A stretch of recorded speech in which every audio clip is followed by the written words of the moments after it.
Where do we begin? Let's go to Minnesota. I told you yesterday about Tim Walz and what he was saying to the press about the Minnesota National Guard. I told you that violates the Constitution in 3 ways. So it's really weird. Everybody went into a full-fledged panic. We have to stop Donald Trump from issuing orders that are clearly illegal and having the National Guard go in and protect ICE in Los Angeles. You remember that? That's clearly illegal. Posse comitatus, all of that crap, which just shows the left either doesn't know, and more accurately, does not care about what the truth is, especially when it comes to the Constitution. What Donald Trump did in Los Angeles is 100% constitutional. That's why they kept losing the cases every time they bring it up in court. Because if federal agents are in danger, the president in danger or cannot complete their assigned mission, the president can issue an order for the National Guard to go in and protect. They can't police. All they can do is protect those federal agents. What Walz was suggesting yesterday, honestly, I told you yesterday, sounds a lot like Civil War. It is the closest thing I have seen to, the South breaking away in the 1860s. He was suggesting, and no, he wasn't even suggesting, he said he had put the National Guard on alert and they were training to stop the federal government from sending in ICE and killing Minnesota citizens. That is absolutely illegal. The National Guard cannot stop, nor can a governor, stop the federal government from doing what the Constitution allows them to do. Investigations, protecting, taking people out. The state can, taking them out of the country, the state can absolutely say, we're not participating. Our state officials are not going to help. They can stand on the sidelines with their hands in their pockets and not be helpful, but they cannot obstruct. And you cannot just co-opt the National Guard and make it into your army. I said that yesterday, and I said, he knows that. He's smart enough to know that. Well, maybe he's not. The guy is just, I'd rather have a 6-hour conversation with my toothbrush than 5 minutes with this guy. And I told you yesterday, he is only saying this because he's actually putting on notice his own and the Democrats' own Revolutionary Guard. Those are the people who have been so duped or so believe in Marxism or whatever. They hate America because America is the worst place in the world. Whatever their motivation is, they're on a mission to stop the federal government any way they possibly can. So he's sending a signal by saying these guys are going to get you killed. Do you see what Jimmy Kimmel held up the T-shirt? Donald J. Trump is going to kill you. What do you think that's going to do?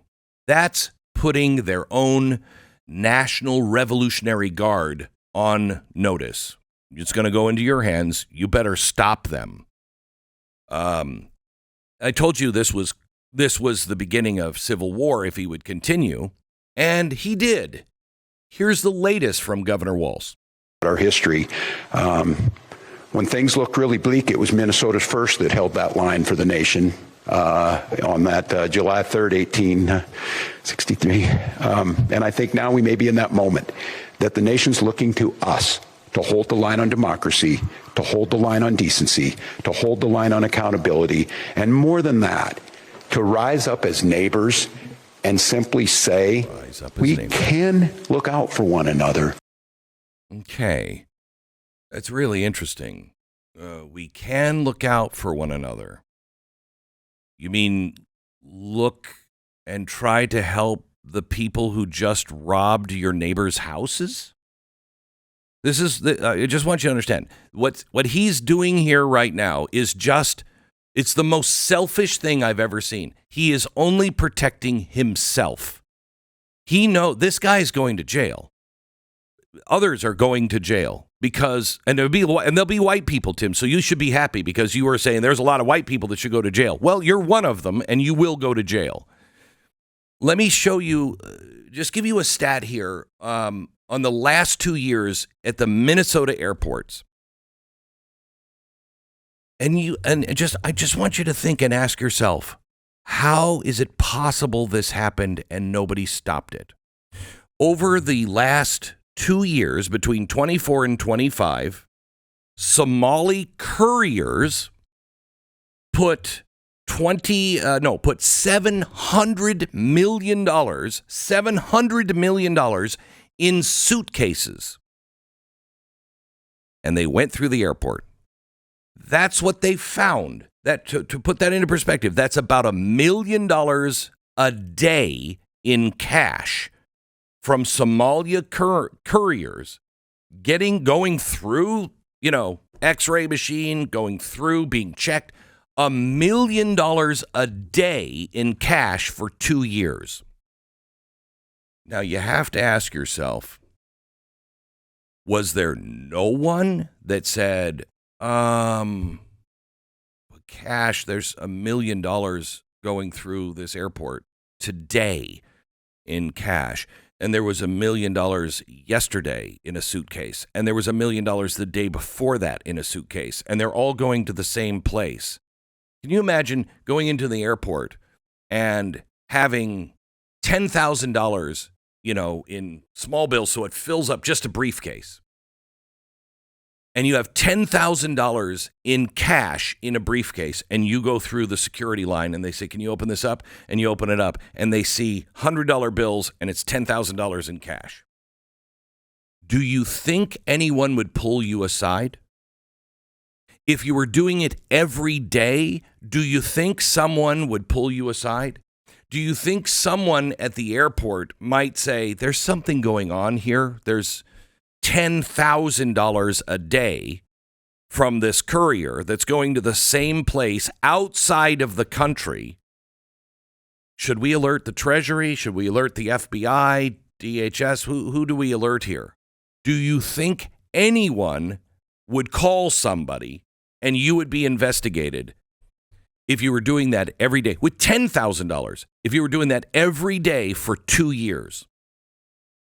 If you think that the feds wouldn't be on your doorstep, you're out of your mind. Now take it, not $10,000. It's $1 million a day. It is $700 million over like 20 months. $700 million. And no one knew about that? No one asked any questions? The state didn't know that? That, let's just say the guy from the airport's like, hey, I was just doing, an anal exam just a minute ago, and then I saw this briefcase come through with $1 million in cash in it. I got to finish the anal exam over on grandma because she might, have a shoe bomb up her butt. But I just wanted to check. Has anybody noticed that $1 million that just went through? That phone call happened. Now, you also know that somebody in DHS, that had to percolate up to the top somewhere in Washington, D.C. And if it's going up to the top is somewhere in Washington, D.C., and it is money that is illegally gained, the feds did some sort of investigation. Now, this is during the the Biden administration. 1 year was. And now we know about it because the minute Donald Trump gets in, they find it and they investigate it. If you are part of that scheme where you are giving money to these daycare centers, and all of a sudden $700 million is going through your airport in suitcases by Somali carriers, I can guarantee you that somebody got to Walz and anybody else involved in this and went, they're $700 million, and they're watching it. They're seeing it go through. There's no way they didn't know that was going on. And there's no way they didn't know who that money was going to and from. And there's no way, if you know the names of where that money is coming from, that you don't go, how has this person got all this money? Who are these people that are sending all this money? And then you realize, oh my gosh, those are the people we're giving money to for a daycare center. I mean, there is no way to get around any of this. The guy is guilty, and it's not just him. There are tons of people, and I hope they're all white, because white people must face justice. I believe all people should face justice. But we know the left is super concentrating on the white people going to jail if they did anything wrong. So I'm sure the left is going to be cheerleaders on making sure those involved who are white in Minnesota go to jail. And I want you to know I'm right there with you. And in case you get distracted, I'll be there to remind you what these white people were doing. Because we both of us so want justice for white people. So what is Walz actually doing? Walz is doing everything he can. Think about how selfish this is. He, first of all, stole your money, gave it to people who were shipping it out of the country. He and his administration enabled and assisted in all of this, then turned a blind eye when it was real, when everybody realized, like they didn't know in the first place, when they all realized, something wrong is happening, they did nothing. Why? Because if they did something in the Somali community, it guaranteed that they would not be reelected. So there's selfish move number one. It was all about getting elected. Here's the next selfish move. Don't let anybody know about it. Obstruct, because we'll get caught, and I don't want to go to jail. Selfish move number two.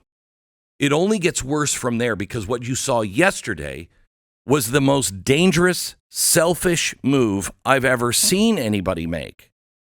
He is calling for a civil war and making himself the white knight on the white horse, saying, I'm just here to protect you, the neighbors. We can all do this together, even though he's the guy who enabled people to come into your house and steal all of your stuff. And he's saying, I'm here to protect you from the bad guys who are trying to put me in jail. And he's willing to have people killed. He is willing to see a civil war. For what reason? To keep him out of jail. I don't think I've ever seen anything this selfish in my life. I mean, I've seen a lot of selfish things. I've seen a lot of people do a lot of things so they could get rich, they could live on the beach. But I don't think I've ever seen anyone in our country, in my lifetime, in a position of power, who is calling and enabling and encouraging civil unrest and civil war to protect himself. Thank you for thinking for yourself and being part of a movement, because that's really what all of this is. If you want the full story, you want to go deeper, go to blazetv.com/Glenn. Go there right now, sign up, no interruptions, just the truth, uncensored and unfiltered. Don't just watch, take a stand. And I'll see you over there in a minute.